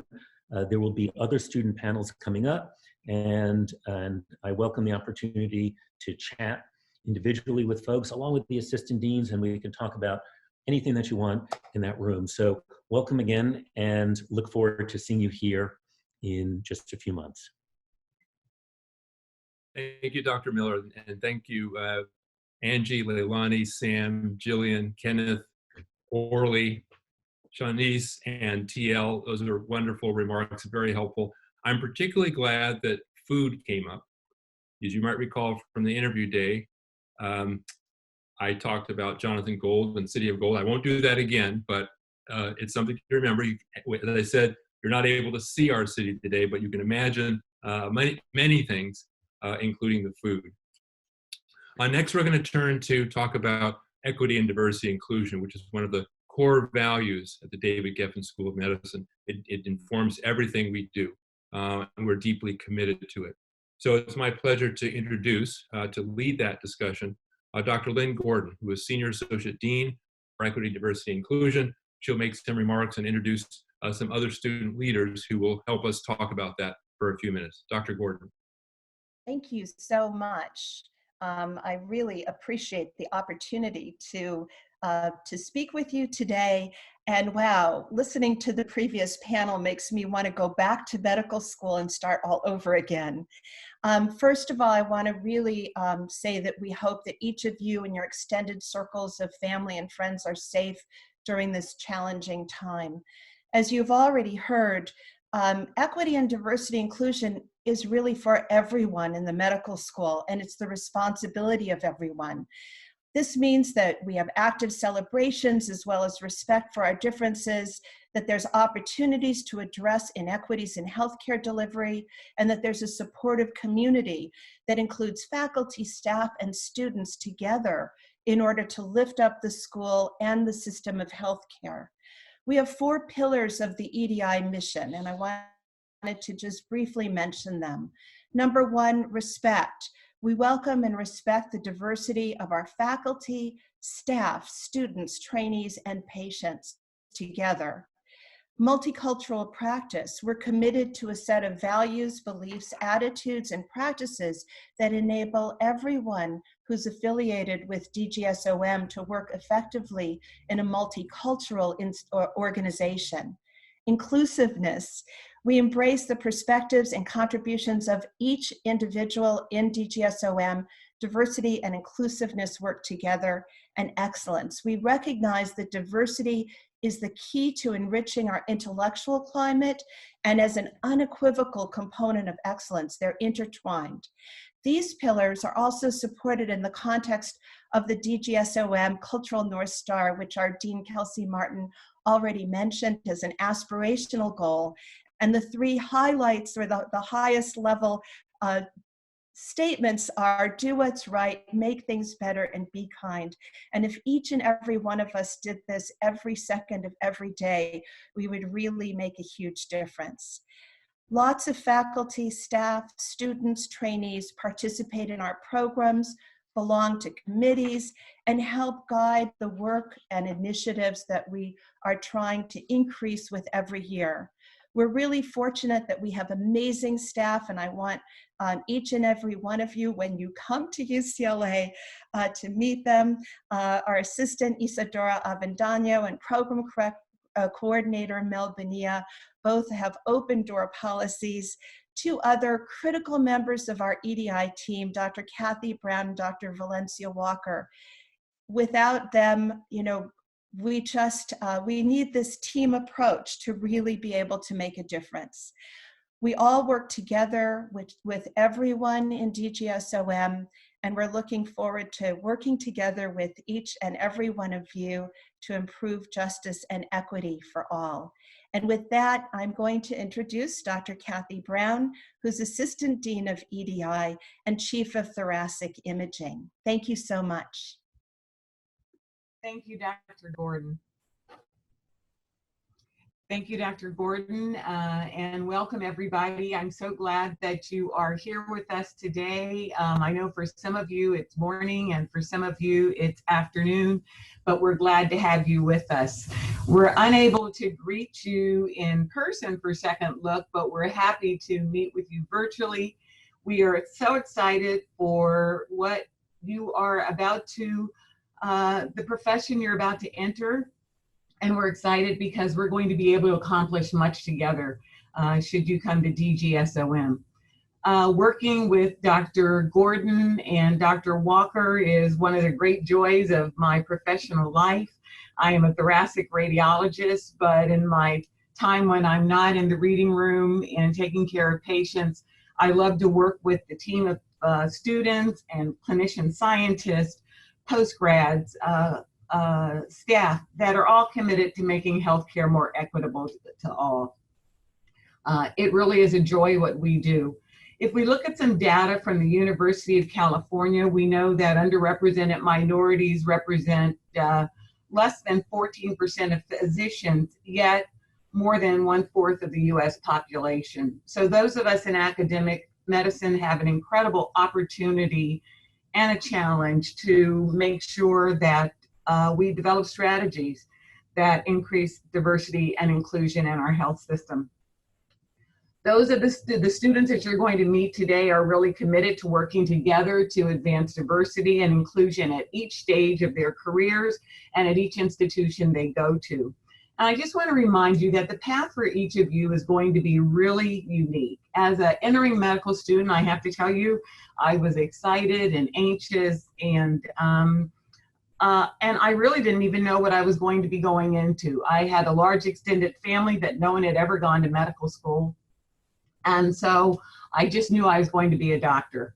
I did not know that I was going to be do a residency in internal medicine and then a residency in radiology, that I would stay on faculty, become chief of thoracic imaging, and ultimately become an assistant dean and work with these fabulous folks that I get to see every day. But I want you to make sure that you keep your mind and your eyes open. You have no idea what unique path you may choose. You are really our future leaders, and we look forward to seeing you, and you have a critical role in enacting change in healthcare and making sure we have an equitable system. We hope you will join us at DGSOM. I look forward to talking with you and our students. But right now, I'm going to introduce you to the other Assistant Dean for Equity and Diversity Inclusion, my friend and colleague, Dr. Valencia Walker. Hi, everyone. Can you hear me okay? Great, because I turned down my volume. I think you can probably guess that Dr. Brown is in her office at the hospital because she's reading COVID-19 x-rays in between. I'm also a neonatologist, and I'm at a different hospital. So it's a non-UCLA affiliated, but as neonatologists, we have a contract here at Cincinnati Hospital in Inglewood, California. If anyone's Ice Cube fan, you may have heard that shout out in a song or two. You'll get to know all the many neighborhoods here in Los Angeles, and so many things that you see on TV and hear in songs will all of a sudden make sense. Like you'll be like, oh, I was just there the other day. And that's actually a pretty cool experience when you realize like what people do on vacation is sometimes a part of your everyday. But I'm here at Cincinnati, which is a hospital that serves majority low income. It has a significant Black and Brown population, and it's really great being here as well and having that as a part of what I do every day. I have the great opportunity to take a moment for us to also acknowledge UCLA as a land-grant institution. And for those of you who may not be familiar with that term, land-grant institutions were part of the Morrill Act under Abraham Lincoln, but it required the possession of land that was traditionally held by our indigenous people. And so here in Los Angeles and UCLA specifically, it sits on the Gabriela Tonga land. So we definitely acknowledge the original owners and caretakers of this land as a part of our everyday work. We also have a significant Native American population in the state of California, which actually is the largest population off reservations. So it's really important for us to kind of remember that we have that responsibility as well to acknowledge our Native and Indigenous population. Besides that, we have amazing equity, diversity, and inclusion student representatives. So our EDI reps are a formal part of the student government or the Medical Student Council. And Verena Clark, who's not on the call today, it was originally her idea. She came to our Office of EDI, MSC approved them, and we have some of I know Dr. Lee bragged about the students on his panel, but we're gonna brag about our students too. I'll do quick introductions. So Danny is a first year from Phoenix, Arizona. He's a first generation from Mexico, and he spent 2 years working at NIH. He's now in our MD PhD program, and I think he has an interest in internal medicine, but as many of you will figure out, I'm always trying to convince you that my patients in neonatology are the best, and you should be a neonatologist because all my patients have cute little pink toes. Besides Danny, we have Christian on the call, who's also a first year student EDI rep, and he's a local from Huntington Beach. He is really interested in a lot of things around global health, care of unsheltered and homeless people, a lot around health policy and advocacy. And we are really excited to have him here, and he'll tell you more about all the cool things he does on and off campus. In addition to that, we have Ananya, and Ananya is kind of our alternate. She's going to help us man some of the questions, but she's a second year from Berkeley. She went to Brown for undergrad, and her interests are in reproductive justice, and she works really closely with us on a lot of things around changes and updates to the curriculum to incorporate more around social determinants of health and discussing the impact of structural inequalities in medicine. And then lastly, we have Taja. Hi, Taja. Taja's also a local, but she went to Stanford for undergrad. She also participated in Teach for America. She's a part of the PRIME program as well, and her interests are in, as well, homeless and unsheltered, emergency medicine, and she did a master's in public health at Harvard. So with that, I think I'm going to maybe start with Taja, so you can tell us where you match, so we can be happy about that, and tell us why you were interested in becoming a student EDI rep. Yes, my name's Taja. I matched into emergency medicine at UCSF, so I'm excited about that, and I was really excited about becoming an EDI rep. It was a new position that was made actually while I was away during my master's year, and I was able to be an EDI rep during my master's year and really loved and enjoyed the work I was doing there, and was really excited about bringing some of those ideas back to UCLA and working with UCLA on these types of issues. And it's something that's very important to me in my medical career overall, and something I hope to continue doing into residency. But definitely something I want to be involved in given the diversity of Los Angeles as a whole, the diversity of our patient population, and of our student body. And Christian, what about you? Hi, everyone. Thank you for having me. And I definitely thought a lot about this question of why I wanted to be an EDI rep when I was looking at the position, and it's a credible position. And for me, I want to help increase diversity and inclusion in the healthcare system, and I also want to make an impact in underserved communities that surround us in Los Angeles. But for me, I had to define diversity for myself, and I think that was really important to having a personal mission as an EDI rep. So I kind of made my own definition of it, and for me, it's the realization that every person I meet, regardless of differences such as race, ethnicity, religion, or language, is living a life as vivid and complex as my own, a meaningful narrative populated by their own circumstances, worldviews, fears, and dreams. So basically, I just really appreciate everyone's unique stories, and I want to celebrate those in any way that I can. And that's what really drew me to this position, because this position allows you to do that. So it's really exciting. And Danny, what about you? Hello, everyone. So to connect with you today. I was really interested in the EDI position because I wanted to create an environment where we could celebrate the unique backgrounds that everyone shares.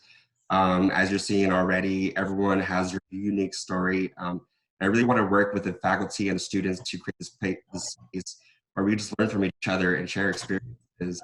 And I saw the great support that DGSOM offers, and I know that when we have any issues or if we have any ideas, the faculty are extremely supportive and that we can make immense positive changes for everyone and their cultural backgrounds.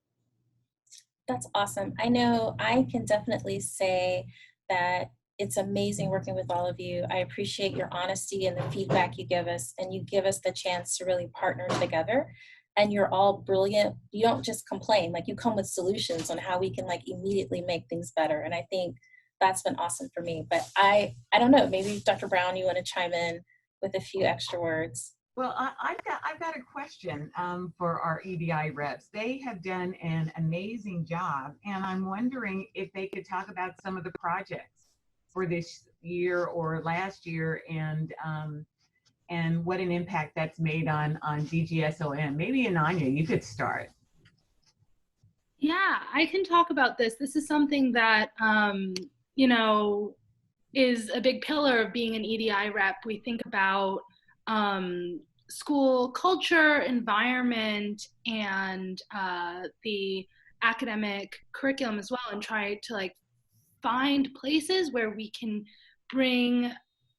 do a little bit of coalition building between the administration, the student needs, and our own experience and research to come up with really innovative solutions and try to make them last forever, like live beyond us, if that makes sense.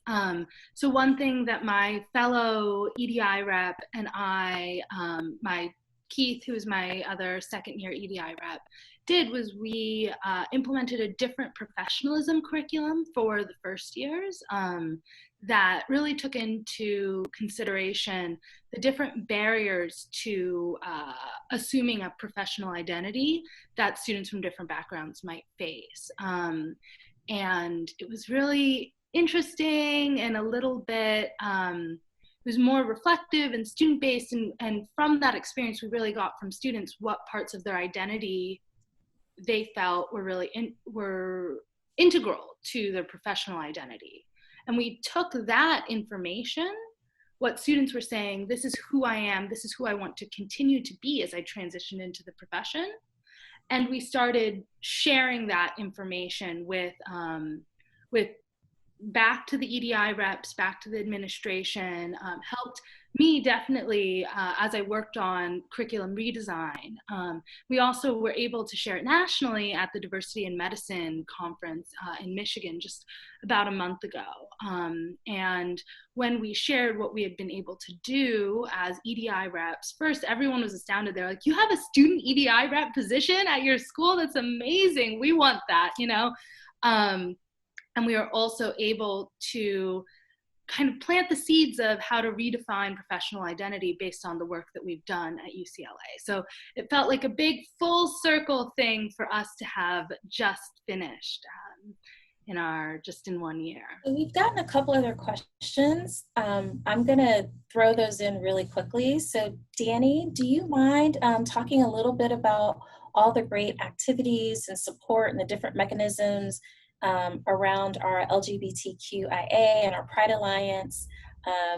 And if you want, I can jump in about the gender health program, but if you want to include that, that's fine. And then we also got a question about disability, which I'll punt back to Dr. Gordon once you're done. Is that okay? Yeah, that's great. So aside from being an EDI rep, I'm also on the Pride Alliance, which is a group for LGBTQIA plus individuals and allies to work together to make a more inclusive environment for everyone. So one thing that I've been really proud of to work with others is our pronouns program. And so I don't know if I have my badge right here. I don't know if you can see it. One of the things we're working on is including pronouns on our badges to make a more inclusive environment, just to raise awareness that we support everyone here at DGSOM. But we have various talks and educational courses where we can actually learn how to treat and care for people who are a part of the LGBT community. And so that's just been wonderful to get involved with.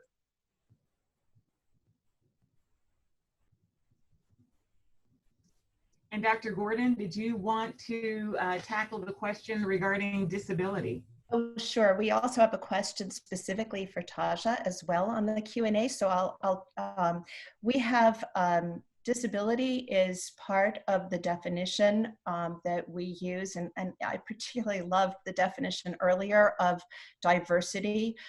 We've had this past year a diversity task force that has presented recommendations to us in terms of how we can be more active in participating in issues of disability awareness and attention. There's a disability committee on the main campus that has partnered with DGSOM on producing some of those recommendations. We have faculty members that are very involved in bringing different issues to the campus and that DGSOM EDI partners with to support those programs. And we have regular EDI speakers. Our next speaker was supposed to be Dr. Faranmi Okanlami, and he was supposed to come here at the end of May. My suspicion is we'll need to postpone that, but we do have a commitment to all forms of diversity. There was a question earlier about religious diversity as well. And yes, we are trying to really ensure what I said originally, that each and every individual at DGSOM is both responsible for EDI and respected and listened to. And so now I think, Taja, there was a question about your experience as a Prime LA student and how you felt that DGSOM embraced students from the different programs. And I'll just start with saying all of the programs are part of DGSOM and valued and respected, but let's listen to Taja. I agree. As a Prime student, we sort of start off in the summer, so we start a little bit earlier than other students with our cohort and get to do some like projects together. But when we come in the fall with the other students, we're definitely very welcomed. I've never felt like as a Prime student, I was, I never felt different than any of the other students, and I think that's probably similar for some of our Drew colleagues in MSTP, that the school really does try to provide a very inclusive environment. At the same time, recognizing what each of those different programs has to offer and what the students in those programs are really excited and passionate about. And in Prime in particular, our focus is on leadership and advocacy in underserved communities in Los Angeles. And because students are dedicated to that, a lot of us become involved in a lot of the other student organizations, such as Student Run Homeless Clinic or LMSA, SNMA, things where we can be leaders in the school at large as well. So yeah, I would say that DGSOM is definitely very mindful and respectful of making sure that everyone gets included in all sorts of activities. Thanks, Taja. Maybe a question that we could pose to the group is, what direction do you see EDI going in the future at UCLA? And maybe we'll start with one of our first years. Christian, could you talk about what you see in terms of the future diversity here at DGSOM?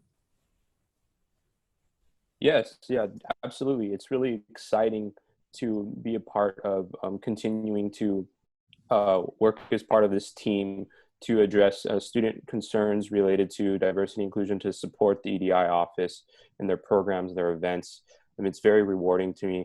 And for me as a team, if we are able to kind of continue to meet a certain set of goals that we've kind of outlined for ourselves, if we can continue to celebrate the unique stories, the passions, and the journeys of our students, if we can support students from backgrounds that are underrepresented in medicine and continue to support diversity and inclusion in our healthcare system, and if we can continue to nurture an inclusive environment where students can coexist, lift each other up, and become the best versions of themselves, then I think we've succeeded as an EDI office and a team. And I'm really excited to continue doing this type of work as we move forward. I'm only a MS1, so there's a lot of time to continue doing this type of work. and we've already begun to do that. We have great events such as Cultural Awareness Week, where we bring many different student affinity groups and program events to celebrate the different groups on our campus that represent different backgrounds and stories. So it's really exciting time, and there's a lot of growth, and I look forward to working on part of this team every single day. Thank you. Thank you. Dr. Walker, anything that you wanted to comment on regarding our programs right now? Well, I think we're just constantly trying to expand our capacity and expand our ability to touch more people and do more work. I had some technical difficulties just a second ago, but I'm not sure if we got a chance to mention like some of the work we're trying to do around creating a prayer space, or how we were able to celebrate different months with activities and highlighting different groups. I think we're really trying to build infrastructure, so making sure students are supported in the activities they want to do, the day-to-day activities, just getting together and really doing more to create community, and also create communities within our DGOSM community, so people know that there's some place that's just for them. But at the same time, creating that opportunity for people to really connect and realize they have a lot more in common than they have different. I think obviously there's a lot happening now with COVID-19, and so making sure that we're there to support our Asian American students and our Asian American faculty, because we want to make sure that we are unwavering and refuting any types of intolerance or xenophobia.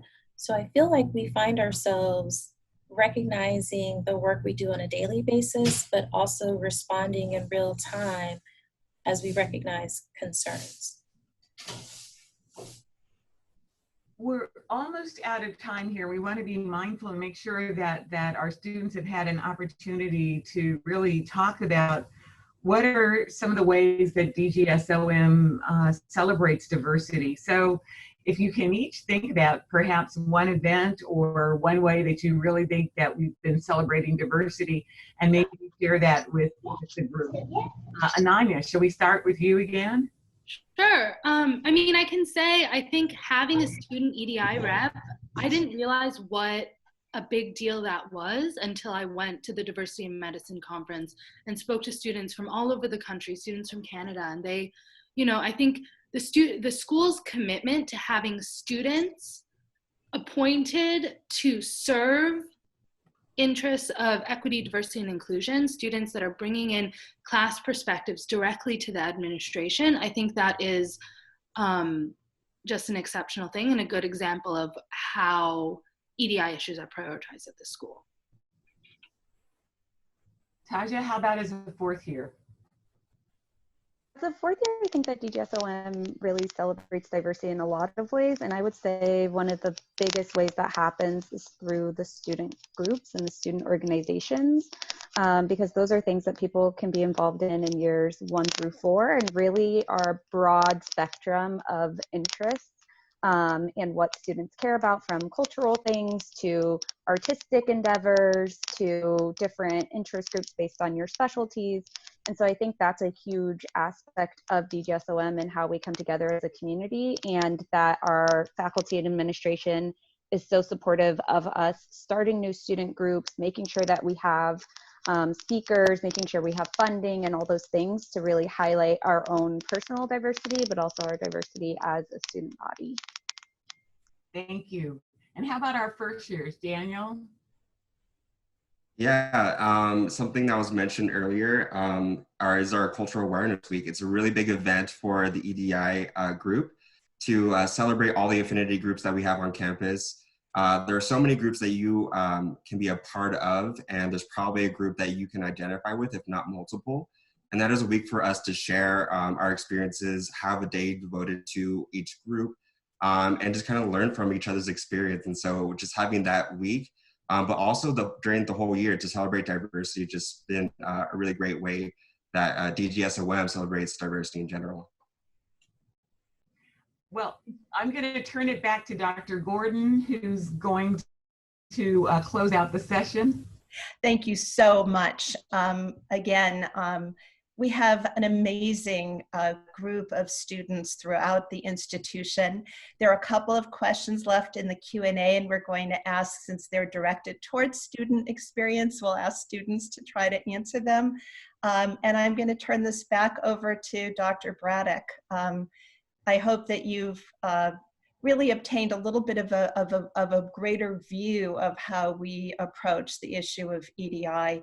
And I couldn't be more pleased to be working with the amazing talent that we have at our institution. Thanks so much. Thank you so much, Dr. Gordon, Dr. Brown, Dr. Walker, and to Danny, Kristen, Ananya, and Taja for what a wonderful session answering all the questions. With regard to questions, our panelists, both from this panel and the last panel, are staying on to answer questions that still may be in the Q&A, so feel free to do that. We also are going to make their contact information available, so in follow-up to today, we can continue the conversation. But once again, I want to thank this group for really showing how much and how deeply we value equity and diversity inclusion at the David Geffen School of Medicine.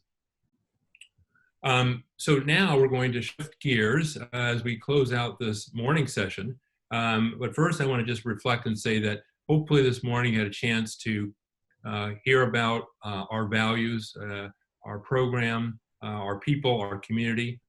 You got some hints on the city food. I do have this picture in the background trying to show something. But as I said at the top of this, our goal was to really show you how excited we are to have you join us here at the David Geffen School of Medicine. And for those of you that are already decided, we made a great decision, and have you begin to start to connect with our community. And for those of you that are still trying to decide, hopefully provide you with some additional insights and a sense of helping you to make the best decision for you.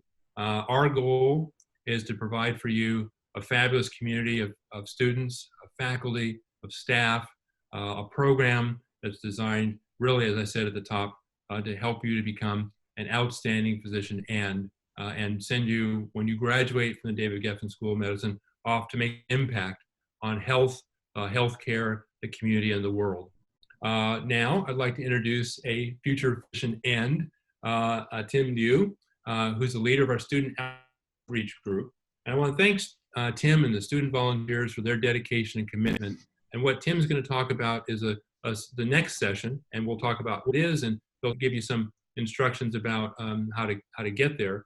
But the idea is to create a student space for more dialogue, more conversation, because we believe that engagement with our current students is probably the best source of information for you, and also gives you a flavor of the strength of that community, the diversity of that community, the passion that's in that community to help you, again, make the transition to making the best decision you'll ever make. So I'll turn things over to you, Tim. So hello, everyone.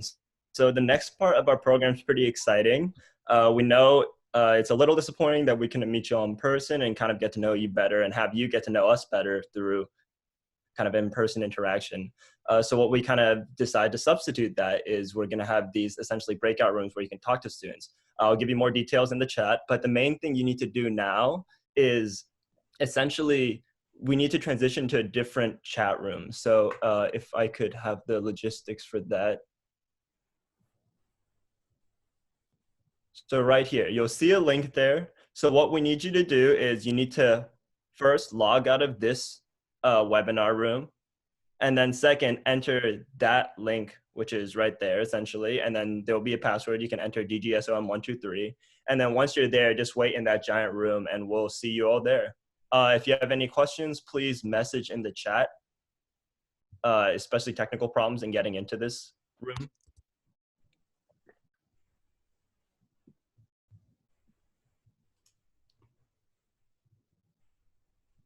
So yeah, again, make sure you log off with this meeting. So there should be a leave meeting button in the bottom right corner, and then make sure you go to this meeting. Make sure you copy the link before you transition, but essentially we're moving to this breakout room instead. And we're at about 100 participants, so we have half left to go. Yeah, we'll keep this link up until everybody's migrated off. Yeah, again, you have questions, please tell us.